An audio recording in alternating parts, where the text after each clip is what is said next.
Patuloy na pinapakita ng mga estudyante ng Information and Communication Technology o ICT High School sa Sindalan sa lungsod ng San Fernando ang husay ng kabataang Pilipino matapos ang kanilang mga laban at tagumpay sa iba't ibang international robotics competitions kung saan nagsisilbi rin silang representatives ng Pilipinas.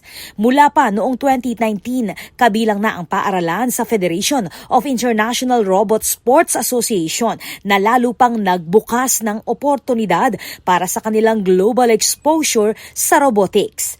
Upang masuportahan ang patuloy na paghasa ng mga estudyante sa larangan ng technology at innovation, nagsanib puwersa ang 11 Rotary Clubs sa ilalim ng Rotary District 3790 para mag-donate ng mga kagamitan sa robotics laboratory ng paaralan. Kabilang sa mga Rotary Clubs na nakiisa ang RC Central Pampanga, RC Dolores, RC Eastern Pampanga, RC Greater Florida Blanca, RC Metro San Fernando P, RC Pampanga Cosmopolitan, RC San Fernando P, RC San Fernando Cabalen, RC Southern Pampanga, RC Villa de Bacolor at RC Western Pampanga. Sa isinagawang turnover ceremony na may temang Empowering Innovation through Technology, ibinigay sa paaralan ang mga smart TV, laptop, tablets at iba pa na gagamitin sa robotics laboratory.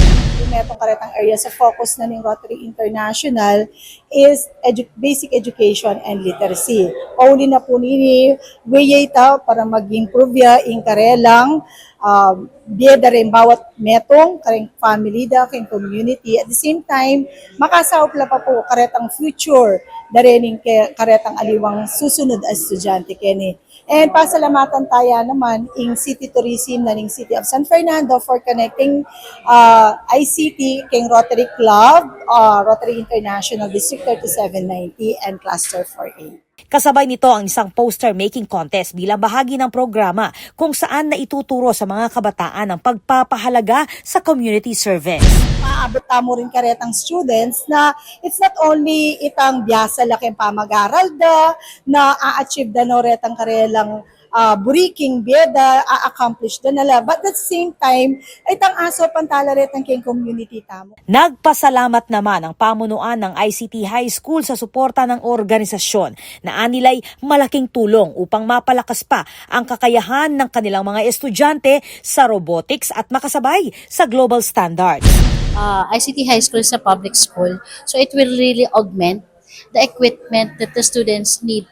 Kasi po as of now, we only have one robotics laboratory and hindi po natin makakater yung 904 students. So with this second robotics laboratory, we can have a day-to-day exposure to the learners. Sa kasalukuyan, may kabuuang 904 na estudyante ang paaralan na inaasahang makikinabang sa mga bagong gamit. Ayon sa Rotary District 3790, bahagi ito ng kanilang advokasya na suportahan ang edukasyon at iangat ang kakayahan ng kabataan sa larangan ng makabagong teknolohiya. Ako po, Patricia Mamangon para King News Force Pampanga, Balitang Tutuking Balen, Susuyo.